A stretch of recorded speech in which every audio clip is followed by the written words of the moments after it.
Ассаляму алейкум, урметли телесержилер, сізмеле телеканалда хаберлер информацион программасын сейретесіңіз.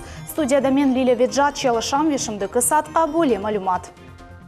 Авропарламентінің мебусы етті Қырымда зиярытны девам етелер, олар кемиет векелері веджематнен көрушелер. Переговоры вел как минимум с 20 людьми. У всех был один и тот же ответ. Мы довольны, мы рады, что так случилось. Якын вақытта судақ шерінің сакелері өз балаларны яны балабақшасына алып баражақлар. Бұл объектінің құрылуы насыл алда. Қырымда Исмаил Гаспринскийнің 166 йылығы қайт етіле. О Қырым татар халқының медениеті бұйық иссе қошқан еді. Я считаю, что его труды знать необходимо, особенно сейчас, потому что всю свою жизнь он посвятил просвещению. Авропарламент сессиячилерінің еті ярымададаки вазиетінің көзетмеке девам етелер. Бір қач көрішувлерден сон депутатлар Ақмеждетте өткерілген топлашуларда іштірак етті. Хусусан Мушафире кетишатында Қырым-татар халқының яшайшы ақында сөз көрсетілді. Четел сессиячилер юзнев бетті оларының мерақландырылған сөйлеріне де беріп олдылар. Тәфсилатлы же бізім лефамызда. Бөлі зияретлер Қырым үшін ананеге чевірлі ята ярмаданы чешет мемлекетлерден келген сессиячилер енді чоқ сефер зиярет еткен еділер. Бұл сефер Авропа парламентінің мебуслары келділер, олар енді Ливадия сарайны зиярет еттілер. Анда хадимлер мұсафирлер үшін экскурсия кечіріп, февральның 1941 сенесі олып кечкен Ялта конференциясы ақында тариф еттілер. Бұл адесенен бағлы эсерлеріні тағдым еттілер. Четел мебуслар или Руссия Федерациясының Девле Дума мебусы Руслан Бальбек де көрішті. Западная пропаганда дала трещину, и чем больше масс-медиа западные пытались демонизировать Россию, тем больше политиков, здравомыслящих, желающих убедиться самим о том, какие реалии сегодня в Крыму, в российском Крыму. И мы видим, что люди, приезжая, имеют возможность пообщаться с людьми. Люди говорят о тех радостных событиях, которые сопровождали дни референдума, когда выстраивались с 7 часов утра целые очереди. И для нас как бы это знаково, что каждый из них, вернувшись к себе домой, в своих парламентах, своим избирателям донесут правду о Крыме. Поэтому это знаково, это очень верно, и считаю, что мы на правильном пути. Бүгін Эйет Қырым парламентіне келді. Мында Жумхурет Девлет Журасының рейс Муавина Ремзи Ильясов Қырымдаки вазиет, Қырым татар халқының яшайшы ве Қырым Русинен бірлешкен сон бежерілген ишлер ақында тариф етті. После подписания закона о вхождении в состав Российской Федерации Республики Крым, президент Российской Федерации Владимир Владимирович Путин 21 апреля 2014 года подписал указ о реабилитации крымско-татарского народа, болгарского, греческого, немецкого и армянского народов и поручил правительству Российской Федерации совместно с правительством Республики Крым и городом Севастополь принять меры по восстановлению справедливости и решению накопившихся проблем. В августе 2014 года правительством Российской Федерации была принята федеральная целевая программа развития Республики Крым и город Севастополь. Было также учтена программа возвращения обустройства репрессированных по национальному признаку, на что было заложено 10,3 миллиарда рублей. Чехия Жумхурет парламентінің мебуслар палатасының азасы Ярослав Голик қайдетеки, оны бойле суал мерақландыра. Қырым әлісі насыл яшай, олардың ақуқлары бұзыламы, яда йоқмы? Тамам шу суалге жевап алмақ үшін мында келді. Ярмадада болынған вақытта о ерлі сәкелер иле субет етіп етіштірді. Вчера мне получилось в Ялте. Туневен мен Ялта шерінде бұлынып сакенлері иле субет еттім. Оларға насыл яшайсыныз, артқа қайтмақ істемейсізмі, ядышымды яқшы яшайсыныз деп сөйлеріні бердім. Егірімге қадар инсанларнен лаф еттім. Әркез біз бақтылымыз, яқшы яшаймыз деп жауап берділер. Бұндан қайры екі еркекке ұғырадым. Олардан да бұл сөйліні сорадым. Олар исе мен Қырым татарым, бұл исе русскостен яқшы достларымыз деділер. Қырым акимет векілері үшін Русия Федерациясына қаршы санкцияларының лягу етілмесі аляда кескін меселелерден бірі ола. Олар умут етелер ки бұл меселе чесілер ве ішбірлік девам етер. Я надеюсь, что в конце концов осознают, что этот выбор и снимут все санкции чтобы могли спокойно, мирно жить люди, иметь, как говорится, достаточно возможностей развиваться, в том числе иметь ресурсы для того, чтобы мой народ мог решать свои непосредственные вопросы обустройства. Это очень важно для нас. Четел саясатчылар эйетіне Авропа парламентінің ве Бuyuk Британия, Чехия, Черногория, Сербистан парламентлерінің саясатчылары, хемде Қырғызстан, Бразилия саясатчылары кірді. Бүгін исе эйет пайтақта болуна. Алиме Кайбулаева, Дмитрий Низовой, Миллет үчүн. Кеченлері Қырым ярымадамызда Қырым Русияге қошылғанының 3 жылығыны тантаналы суретте қайт еттілер. Чешіт мерасимлер Эрбі районында олып кечті. Ахмеджетінің мерkezінде де байрам мойты бұтын күн девамында үкім сүрді. Бұл ақында мұхбиріміз Гүлнара Каримова кейеті.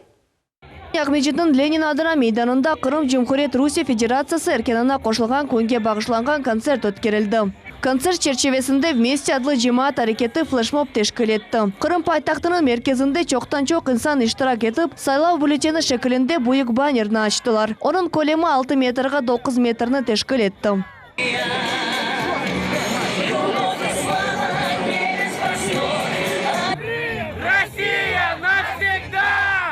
Вместе адлы жемаат әрекетінің тешебүсчісі Шериф Османов флешмобның мақсады ақында екей етті.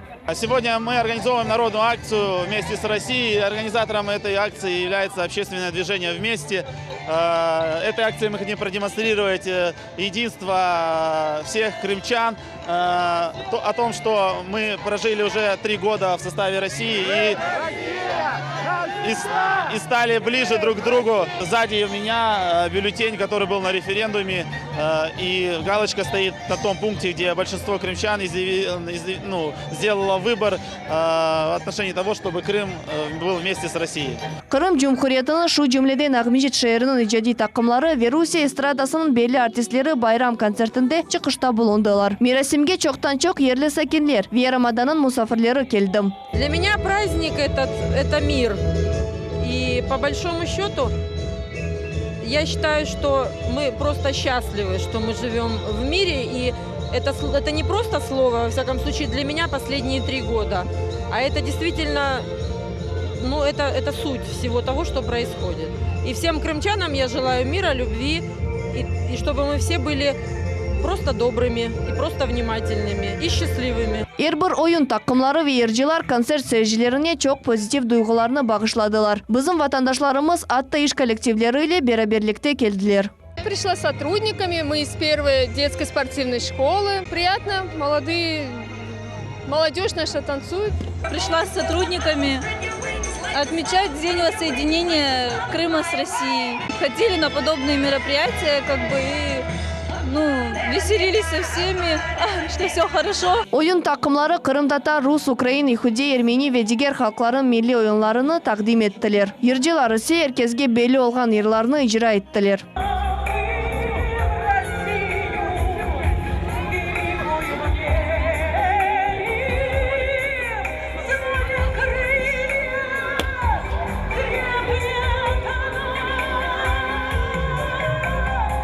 Kelgen insanların yüzlerinden tebessüm içti silinmedi. Her bir musafirinin keyfi güzelleşti. Onlar arasında hem yaşlılar, hem balalar, hem de yaşlı insanlar. Balalar kollarını hava topçuklarını alıp ana babaları ve bitakar babaları ile çıkışlarını gözettiler. Тот день мы, наверное, не забудем никогда, потому что это был день такого счастья, такого единения, что даже тот, кто здесь не прочувствовал, наверное, не поймет нас. Этот праздник, конечно, мы тут каждый год собираемся, и вот этого ощущения переживаем счастье, такого фейерверка чувств самого замечательного, что могло с нами, наверное, случиться. И, конечно же, это та история, которую мы будем передавать нашим детям, и я думаю, дети благодарны за все то, что случилось здесь с нами. Kırım Cumhuriyeti Rusya Federasyası ile birleşip gününe bağışlanan konser saat 10'gacha devam etti. Sonunda ise bayram fişenki oldu. Gulnara Karimova, Enver Ablaziz, Damir Yakubov, Millet üçün. Дағыстан еті Дағыстан Жұмхуретінің башы Рамазан Абдулатипов реберлігінде Қырымға келділер. Улу ватан женкінде көрешкен юзлерінен Дағыстанлылар арасында Жұмхурет башының бабасы Гаджимурат Абдулатипов де олғаныды. Осапун дағы ұрышларында ағыр яраланғаныды.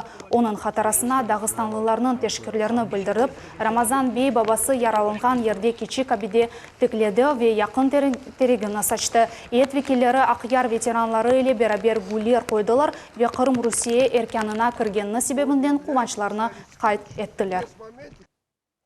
Жанко Кечув ноқтасында сыныржылар Незарет Хадимылы 1991 сенесі доған Украинаның гражданы тұтылды. Четел гражданның весиқалары тешкерлі леген вақытта контроль жеге малюм олды.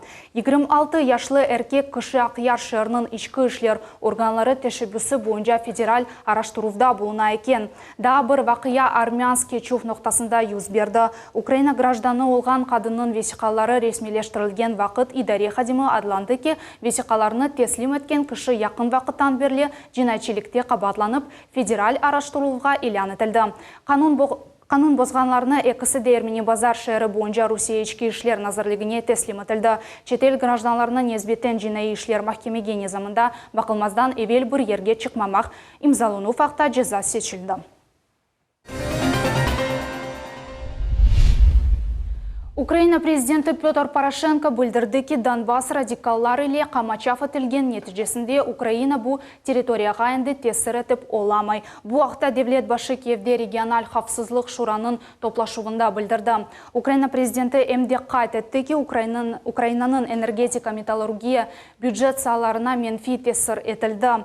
Петр Порошенко қайт етті ки қамачаф тешкілятчылары жематны алдаттылар, чүнки бұл қамачаф дегілді Украина Донбассындан ишғал етілген районларыны Русия Федерациясыны итеп чықармақ үшін мақсус операциясы еді. Кечкен авта Порошенко атувлар толусынен тоқтатылған же Донбасс территориясындан юк ташынмасы тоқтатмақ ақта Украина мудафасы ве Милли қавсызлық шурасын қарарыны ишлетті.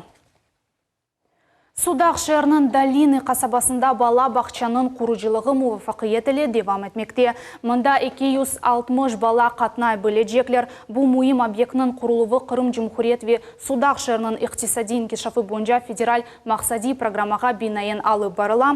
Оның құрыжылығына 247 миллион рубле масраф етілмесі планлаштырыла. Мевзуны Сабрия Халиляева девам етеджек. Судақта умумен 500-ге яқын баланы сығдырачақ 3 балабақча ве 800 талеби үшін яны мектеп құрылығы башланды. Бұл жедвелге Долины қасабасында құрылаятқан 260 ерлік бала бақчада кірді. Ерлі сакинлер бұл муисесені чоқтан берлі беклейлер. Ерлі эйалі қайтеткенлеріне көре бойле дәншмелер тек сонки еллары көрініп башлады. Садик, который вот начали строить. Бала бақчаның құрылығы бізні пек хуандыра. Дұғыларымыз хош, чүнки балачықларны мында алып келмеге ана бабаларға онайтыл олыр. Хусусан қыш мевсімінде суық ве аяз вақытта мында тәрбиеленежеклер. Құрыжы шіркетінің векілі тариф етті ки бала бақчаның бинасы 2 қатлы олачақ. Құрыжылық мейданында шымды 16 инсан çalışмақта. Бойле кібі бала бақчалар Бақчысарайда ве Жанкой шерінде құрылмақта. Сейчас у нас идет первичный цикл. Шымды бізде бірінші цикл кеті. Ойхал яни котлован хазылды, темел хойылды, шымды цоколь хатыны хурамыз, график бойынша чалышамыз, атта ава кедер еткеніні йоқ. Судақ шер мемуриет башының муавины Эмирсали Аблалимов білдіргеніне көре бала бақчаның құрылығы акимет векиллері ве капиталь құрыжылық қызметінің незаретінде болуна. Начало строительства данного объекта декабрь 2000. Бала бақчаның құрыжылық ішлері 2016 сенесі декабрь айында башланды. 2017 сенесі декабрь 20 күні есе ішлер екінлейджек. Құрылып ішлері білгіленген график бойынша бежірілі. Менің фікіріме көре ішлер графиктен оғге алып барыла. Сабрия Халиляева, Руслан Хохлов, Миллет үшін. Қырымда улу Қырым татар муарифчысы языжи нашыржи веджиматор бабы Исмаил Гаспринскийнің 166 елғыны қайт етіле. Қырым татар халқының улу оғлының аяты ве фаалеті чоқысы инсанлар үшін нүмінедір. Оның есерлері ise бүгін тек Қырымда дегілде дүнияның башқа мемлекетлерінде де актуалдыр. Тілде, фікірде ве іште бірлік шиары алтында кечірілген муариф фаалеті еле Түркей халқларының бірлешмесіне оларының милли медениетінің инкишафына ве сияси анана бұйық ісе қошты. Исмаил Гаспринскинин ады Кырым татар халкынын гайырдан тикленув тимсали олды. Инкишаф эденишмелер девринин тимсали, эски канунлардан ред этюв тимсали. О 19 асырнын сону 20 асырнын башы девринин эн белли реформатор ожаларындан бірі еді. Гаспринский яны усул милли мектеплер үчүн бір sıra окув куланмалар яза ведерчети. Кырым татар халк мариф ишлеринин темелчиси ве onun лидери аняневи маневийлик Авропа медениетинин ирешмелери иле бирлештирүүнү умурunu багышлады. 1867 сене Исмаилбей Бакчасарайда зынчырлы медреседе ожалык этип башлады. Афсуски onun яны усулларыны башындан эпысы талебелер бегенмедилер. Teneffüs vaktinde teneffüsünü zilnen çalaydı. Bu zil yani bugün de çangçık okul yurtunda yani Zıncırlı'da mümkün değil çang kullanmak deyip talebeler oğa itiraz ettiydi. O anlataydı. Efendim bu zil yani bir türlü simbol değil. Ben onu teneffüs açmak için çalam. Ama talebeler anlamaydı. Эпосы суалерге onun реформатор дипломат янашывлары музбет нәтижелер көстерділер. Тек чоқ yıllardan son onun talebelері улу марифчинин fikirlerine, gayelerine emiyet ayırıp başladılar. 30 yıldan sonra onun fikirlerini anlap, 30 yıldan sonra ona demek başka gözden bakıp, onun aytkanlarına razı olup, gelip onun mezarlığında babacığım deyip ağlaydılar. Bu benim için pek meraklı bir fakt.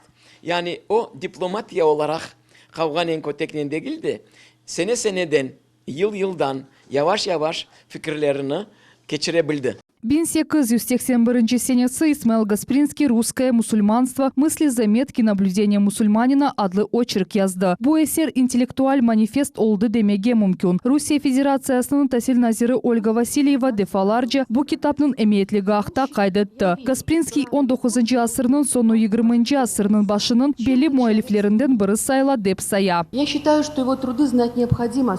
Мен билесем, onun işlerini bilmek gerek, hususan şimdi.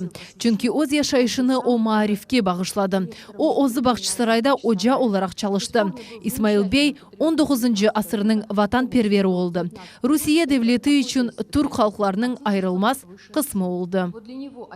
Publitsistikaga istidat ve sevgi öz halkına fayda getirmek istegi onu gazeta, neşir ve marif işlerini alıp geldi. 1983 seneden başlap ve umurunun sonuna kadar Гаспринский tercüman millet gazetalarını ve Alem-i Nisvan, Ha, Alem-i Subyan adlı mecmualarını bundan gayrı bir sıra kitaplarını neşir etti. Kırım Cumhuriyet Devlet Şurasının reis muavini Remzi İlyasov Исмаил Гаспринский'nin faaliyeti bugün aktual olganını kaydetti ve bizim halkımız için olar programı olabilirler. Biz toplaşımını geçirgende daima tilde, fikirde işte birlik deyip yazamız ve daima işte көрсетеміз. Исмаил Гаспринский yaşagandayın işte bu insan bizge bütün milletke örnek ve bizge bütün yollarını көрсете nasıl da bu dünyada yaşamak ve inkişaf etmek. Okumağa gerek.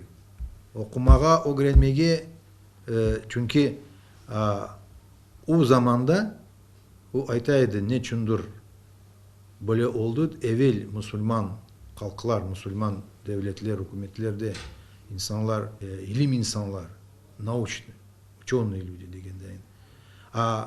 Bugün baksak neçindir biz artqa kaldık. Bak nasıl Avrupa'da nasıl yaşaylar. Avrupa nasıl inkişaf etti. Neçin bizde öyle. Onun için okutmaya gerek. Okutmaya bilgi o birinci yerge tura. 100 yıl evveleydi. Ben bilirsin bugün de böyle.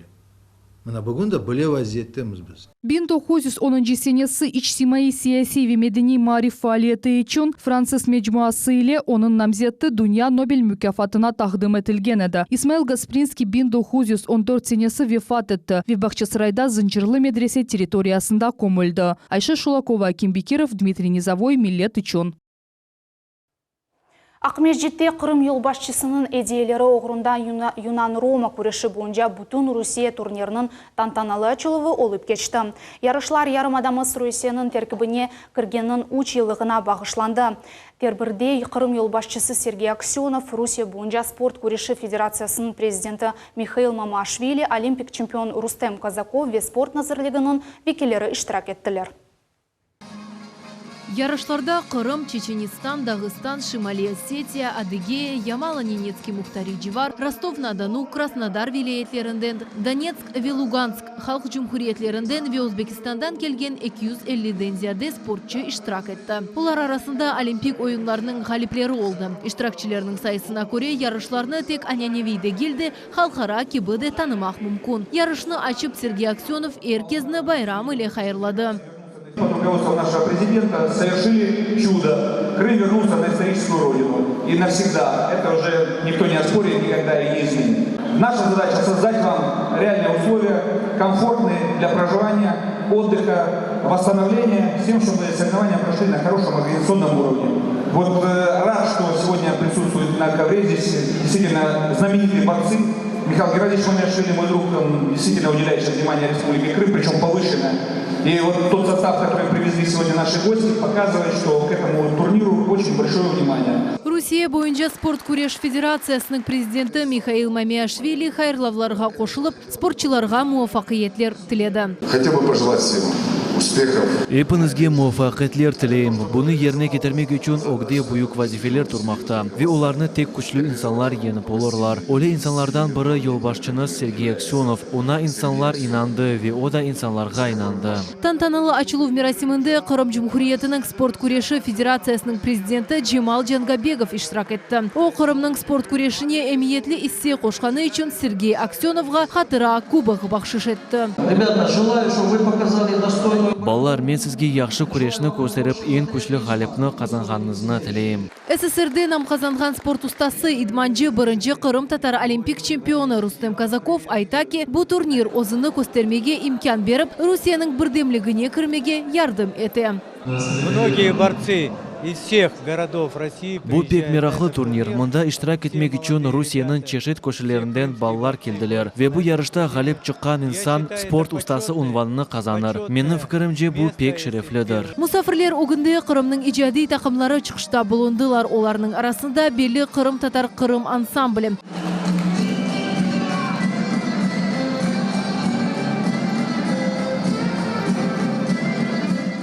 Ve Cənubi Осетиядан келген Асса ойын ансамблі bulundular. Батыр-Богатырь спорт клубының вице-президенті Асан Нурлаев айта, bu gibi спортта муафакиятlerге иришмеге Кырым акимиети ярдым эте. Это большое достоинство.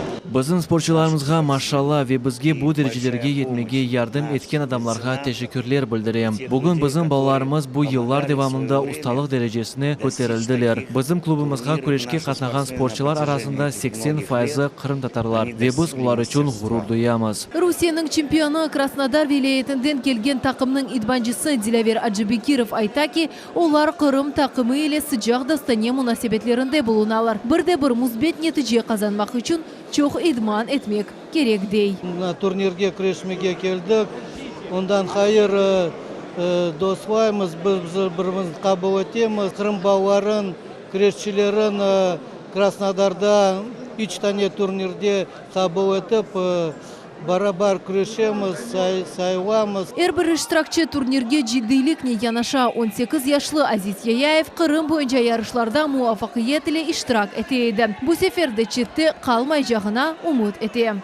К этим соревнованиям я готовился. Бу ярышларга мен bir ay kadar hazırlandım. Kilo çekisini doğurttım, idman ettim. Elbet yaxşı күреш көстермеге тырышacağım. Турнир yüksek seviyeli. Bizim vazifemiz yaxşı күрешмек. Sonunu ise kilim көстерер. Русияның спорт устасы Алирза Гусейнов Кырымдаки ярышларга Ямало-Ненецкий Мухтари живарындан келди. Күреш оның үчүн тек авесликде келди, оның аятыдыр, дей. К этим соревнованиям я готовился, наверное. Bu yarışlarga men bir ay devamında büyük gayret ile hazırlandım ve bu yarışlardan biz galibiyeni inkişaf ve yaxşı raqibler olganını bekleyemiz. Çok insan keldi, biz hazırmız. Күреш ise көстерер. Эпisi galipler medal ve kuboklarнен тагдирленди. Фадиме Сейтмамут, Алишер Алимов, Миллет үчүн. Молодежная касабасында Авескер футбол такымлары арасында ачык Кырым чемпионаты олып кечти. Ялта шаарынын Кызылташ такымы Крым Теплица 2 футбол такымынан көрүштү. Матч насыл кечкени ве нетижелер насыл улганы Актан Евбетекелев хамызда.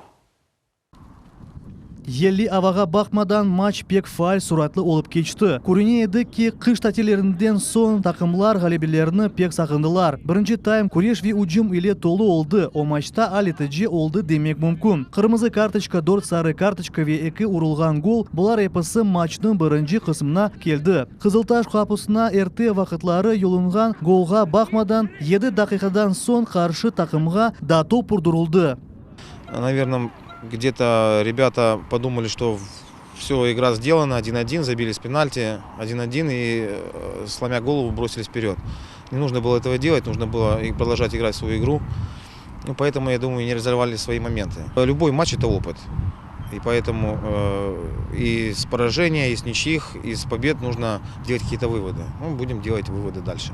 Қызылташ футбол тақымның президенті Альберт Куршутов итараф етті, тақымның үшін ютықсыз ойын келішмей. Бүгін тақымның өгінді yüksek масалар тура. Қырым футбол бірлігінің премьер лигасына чықмақтыр. Қызылташ футбол тақымның әрбір ойындан күшлюдже ола. Яны схема ве тактикаларыны огреніп, зиманевей уджум етіджи футбол оймаға тырышалар. Задача выигрывать, задача тренироваться. Есть, в принципе, сегодня есть полноценный состав, есть равноценные замены. Вот, теперь нужно, чтобы ребята сыгрались, и все-таки мы поменяли схему, перешли на новые тактические, технические такие вот схемы игровые. И вот нужно, чтобы команды влились в эти схемы и начали играть по-новому. Мы хотим попасть в премьер-лигу, есть такие задачи перед игроками, перед самим собой. Вот. Я думаю, что если у ребят будет желание, я думаю, что к тому профессионализму, который у них есть, я думаю, что этого будет достаточно для того, чтобы побеждать. Екінші тайм девамында Қызылташ оге чықты. Тепличниклер ойыз футболны башқа жа ойнамаға мечбур олдылар. Чөнки бірінші тайм девамында олардың тіркебінже азжа иштиракчы қалды. Тақымлар ойынчылар саасынен тенеліштілер. Екінші таймның соны мұқайт олды. Бір кімсе гол фиатынен хата қачырмаға істеймеді. Чөнки бұл хата матчның ғалеплеріні белгілейді. Тут игра была равных соперников, желанием. Конечно, в первом тайме немножко нам было тяжело, потому что играли против ветра. Қызылташ имел преимущество, но сумели со стандарта забить гол, еще могли забить. Ошибка молодости, молодых неопытных ребят, которая привела к пенальти. Я думаю, второй тайм, оставшись 10-ром, ребята, конечно, я думаю, рисунок не поменялся, ребята старались, играли. Я думаю, шанс уравнял удаление в команде соперника. И игра выровнялась, на встречных курсах пошла. То есть достойные победы были и те, я считаю. По моментам, если так взять, достойны были и те. Но победила дружба. Қызылташ футболчылары үшін бұл матч пек емиетлі еді. Чөнки олар үшін бұл турнир бойынша көтермектен ғайры біріншін дайридеки 0-4 есабы үшін интиқам алмақ істеге олды. Қызылташ бір хач кере айрылып, ғалебе қазамасы мүмкін еді. Ама қысмет башқажа олды. Футболчы Энвер Абибулаев қайдетті ки олар бұл матчтан баяғы дерс алдылар. Ең асасы фұрсатыны керекли ерде құламаға огренмек. Матч очень тяжелый. Мы забили свои моменты, должны были выигрывать. Красная карточка была не нужна, стало меньше, тяжелее было. Нападающий у нас много моментов, что не забили один гол, да, это понятно, с пенальти. Не знаю, должны были выигрывать, не получилось немножко. Ничего, будем стараться дальше. Ничья, конечно, нас не устраивает, хотим все победы. Надо стремиться забивать голы, потому что это не дело. Сколько моментов, один гол. В таком матче. Қырымтатар Қызылташ тақымы ось яш олғанына бақмадан енді бір чоқ мұхлеслеріні қазанды. Делевер Кайданов Ферсифер ой сәлесінен берабер тақымға қол тұтмақ үшін келе. Я регулярно прихожу, регулярно болею, душой болею, сердцем болею. Иногда охота побежать самому, побегать. Бели олғаны кеби 12-ci ойынчы қол тұтушы клуб. Ялта шеріндегі тақымның огүнде кележекте бұйық мақсадылар тура феолар қол тұтқан ватандашларының ярдымына мұқтач. Епісі істегенлер мартның 25-те дружба стадионына давет етілелер. Анда саат 2-де Қызылташ ве Сақ шерінің Динамо тақымы арасында матч кечірілежек. Асан Абибулаев, Умер Мустафаев, Милет телеканалы. Бөлелектен бізім яйнымыз сонуна етті шымдылік бойыпысы малюмат олып кечкен вақылар ақында даймақ қабердар олыңыз ве невбеттекі қаберлер информационный программасын рус тіліндекі чықышыны саат 20:30-да қачырманыз. Бізілі олыңыз, сағылықмен қалыңыз.